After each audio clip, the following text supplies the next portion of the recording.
Hi everyone, today we are going to be building a Flutter app because that's what we do on this channel. We make Flutter apps, but specifically we're going to look into how to package up a desktop app for distribution. Now we're going to start with macOS, but we will be doing Windows shortly after. It might be in this video, it might be in the next video, depends how long this takes us to figure out. Now, just to add some context for this video and where this idea came from, put out a video a couple weeks ago. Had a comment from CNCM official, shout out. Can we make a video about Flutter desktop development and build an exe file? And I said, yeah, I'll do that soon, which is cool. And then I was doing a live stream recently, and lo and behold, CNCM official again is nudging me for this desktop tutorial. So that's what we're doing. We're going to do a desktop tutorial to make your dreams come true. CNCM official. All right, so let's get into it. I have a Flutter app here, just the starter app. I did Flutter create. I called it my desktop app. Very exciting name. And I will make a small note that if you are, for the first time, making a macOS app, one main difference, although there are other differences, one main thing really to keep in mind is you may have to edit your debug entitlements and your release entitlements inside the macOS folder. You'll have to add in essentially something that looks a lot like this one, but it's network.client. I'm pretty sure that's what it is. Look it up if you're not. That's not really the scope of this tutorial, but something I just kind of hit my brain. Yeah, Mac OS. You need to do this, even though iOS has it on by default. So yeah, just keep that in mind. But yeah, we're going to work on this app. Now, we're not going to change any code here, really. Doesn't really matter. It will work with any app, at least as long as you're using packages, of course, that support Mac OS or Windows when we get to that one. But we're going to talk about kind of the release of it. How do you actually, submit it, not to the App Store necessarily. That's I think even more straightforward than what we're doing. But this is more like, hey, I want to make something on my website that someone can go and download. So basically like a package installer kind of thing. So let's take a look at this. So first we're going to open up Xcode. And we are going to open an existing project, because I haven't opened this yet. And I'm going to try and find this real quick. It's in my YouTube folder and my desktop app. You want to look for the Mac OS folder, and you want to open up the XC workspace. Okay, not just the not the Xcode project, but the workspace, because it will have all your pod stuff and everything that's needed. Cool. Now what we would do is we go Product Archive, and this little archive thing, could take a couple minutes, could take even longer. It really depends on your computer and how complicated your project is. We have a build failed, and that's probably because I haven't set up any sort of stuff for it in terms of signing and capabilities. So I'm just going to pick one of my, I'm going to pick maybe my personal one, and I think that's enough to do this. It's not much different. Let me just get this figured out right here. I think what the issue is we've never even ran this yet, and I think the first time you run the Flutter app, it actually gets your pod file set up and everything. So I'm just going to actually try and do that. Just going to change this to Mac OS specifically, and just run my little shortcut to start a debug session. We'll let that go, and I'll be right back. Okay, so the app at least built just through VS Code, and yeah, it works. Super exciting. Let us go back to Xcode. Let's just try this again. We're just gonna go Product Archive, and we will see if it archives. It kind of makes sense to at least run the app once before archiving it, right? We have no idea what would be going out to our user base otherwise.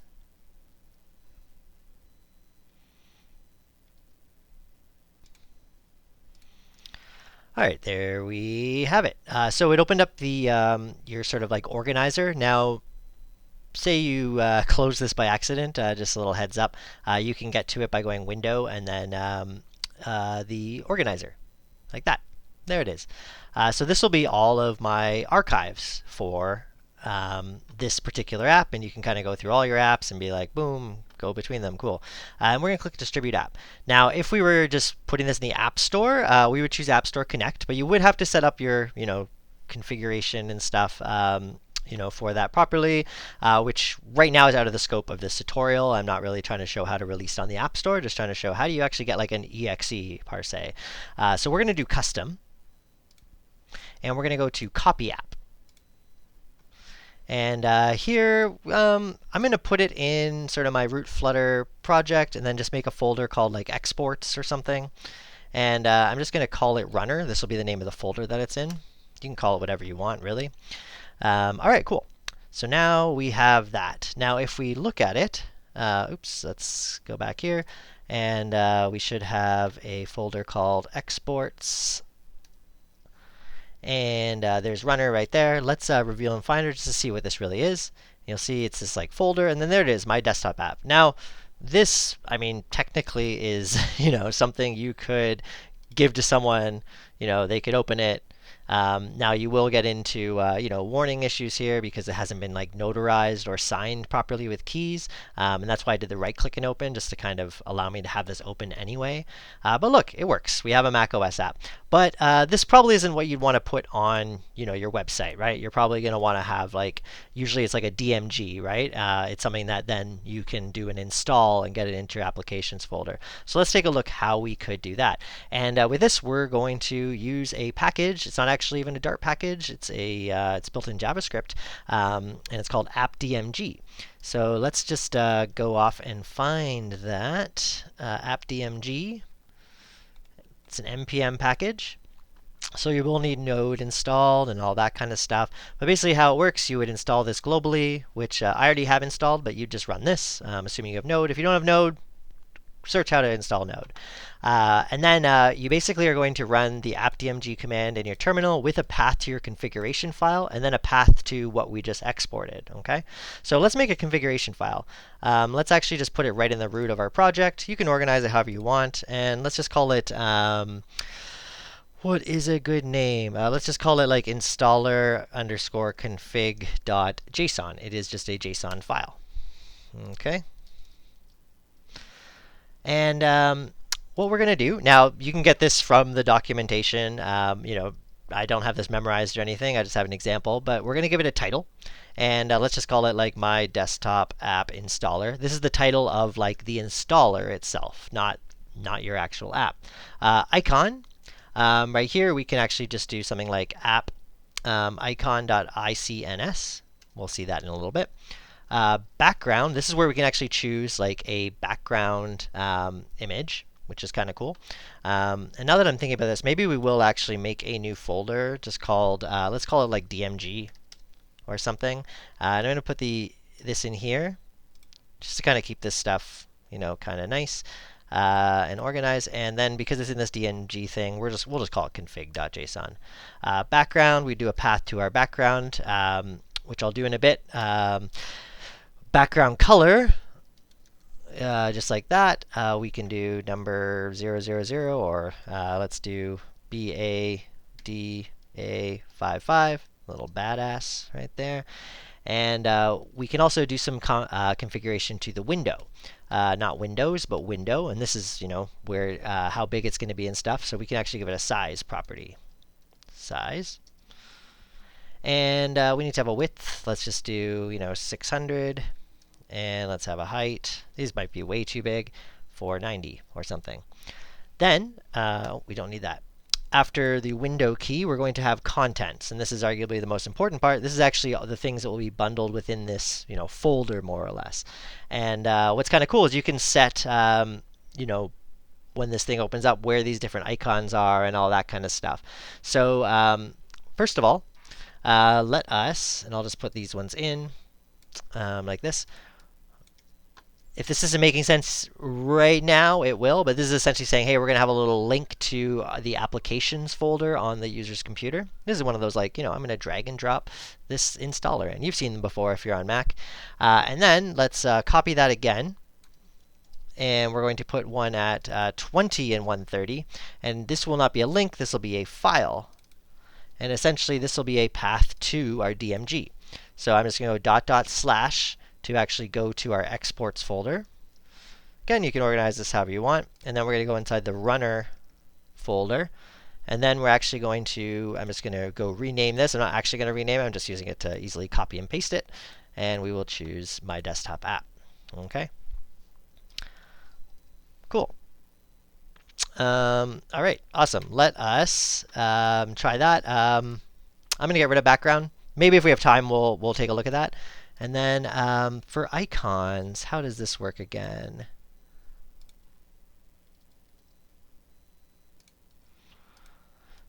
So what I'm going to do is just grab where this is. Sorry,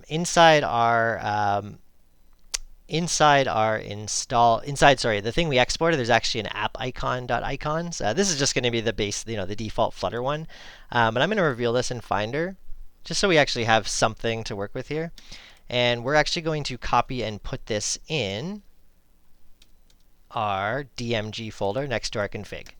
Okay, so now we have a reference to this right here, app icons. What this allows you to do is have your own custom icon, because you might even have a different icon for your installer than the actual app itself, and that's what this is going to be, the icon for the installer. So let's save that, and we won't worry about background. If we have time, we'll get into it. But let's try this out now. So what I want to do in my terminal now is I'm going to cd into our DMG folder that we made, and we're going to run appdmg. Remember, you have to install this through npm install it globally.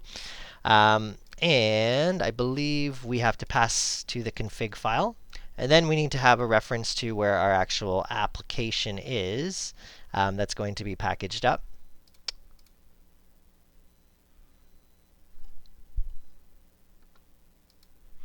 I believe.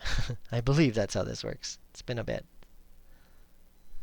Yeah, so it'd be exports, runner, and then it is my desktop app. I think it's just like that. So let's try running this. It might work, it might not. Let's find out. Hey, there we go. OK, right. I've installed this thing on a very specific version of Node. Let me just remember what version. Yeah. This probably won't matter for you, but I need to use nvm use, specifically version 16.4.1, and now we should be able to run it. Oh, right. I made a mistake with the command. This is not, we're not putting a reference to our application that we've exported, because that's already in here. I was wondering why we need it twice. This is actually where we are going to put where we want it to output. So I'm just going to call installer.dmg. Oops, .dmg. So you'll see it's going, it's looking for the target, it's preparing JSON specification, it's validating some stuff, it's copying the background, although it's skipping it because we didn't put a background, and all that kind of stuff. Cool. All right. So it did it, and it should be in our DMG folder, or sorry, in our exports folder now. If we go here, reveal in Finder, exports, we should see our installer.dmg. So let's open that up. And here we have this cool thing. So here's my desktop app, and the idea is that you would go and drag it, and your user would come and drag it and put it into here, and then all of a sudden now it's in their applications folder, my desktop app. Cool. Now obviously there's a lot you can do to rename your application, get better icons, all that kind of stuff. You can also customize your background to have that lovely graphic of dragging something over. Just to give you an idea of one that I'm using in production that looks a little bit nicer, let me actually open that up right now. Okay, so this is a little more, spent a little more time on this one, but it's named nicer, it has a cool icon, and basically I made a background, the background is all this stuff, this white thing, the glow, the instructions, and this arrow and everything. And what this does is it kind of guides the user a little bit more, hey, I'm going to drag this thing here, and yeah, I'm going to replace it, cool. And then that's good. Now, one other tiny thing that you'll probably run into if you're not signing your apps is the fact that sometimes, depending on Mac security settings, you might not be able to open the app because it hasn't been signed properly and all that kind of stuff. That's fine. There's ways around it. And the way that I have it solved for this project for people that are having troubles is we have this install command. And specifically, you're supposed to right-click and open it. Now, you might think this is installing. It kind of is, but it's actually just running a little bit of a command. It's just essentially sandboxing the app. And if I actually open this with Let's find, do I have VS Code in here? Oh, there we go. That's not actually launched the app. But if we actually open this with anything, text edit, that'll work.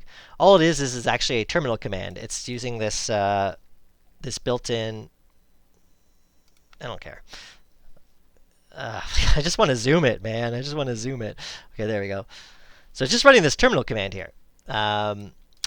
The Xatra is something just built into Mac that is like, hey, you can change kind of like some stuff about it, and it's basically just opening up this app to that is going to be installed here because you're telling your user, hey, it's going to be installed here, and then it actually also just opens it too. So it's a pretty basic thing, but it kind of gets around if you're having that issue where people can't open the app or you can't even open the app because it's saying like I don't know, some security thing. That's a good workaround there, and that will work no problem. Cool. So yeah, we have that working. Just as a quick review, basically we just created a config file for using appdmg. I will go back to the docs for this, or the npm package. There is on here, a bit more explanation. This is all the stuff you can do. The icons, you can do the Windows stuff. One other thing I did want to touch on, actually, let's just find our installer again. Something that's annoying about installers are like, if you have hidden files turned on, which not everyone will, but I think like people like us will, you kind of get these weird things here. You might also get like a DS store file, which is kind of annoying. So let me show you a fix for that. What we're going to do is go back to our config file here. And in contents, we're actually going to add a few more things. So we're going to add something called .background. Hey, that looks familiar, right? .background right there. We have the .volume icons, and potentially you could get a DS store file in here. And what we're saying is, hey, we want to position these at 600 by 600. And because the width of this is 600, they're actually going to be off screen when we run this, or off window. So let's run this again. Oh, target already exists. Right. I'm just going to delete it.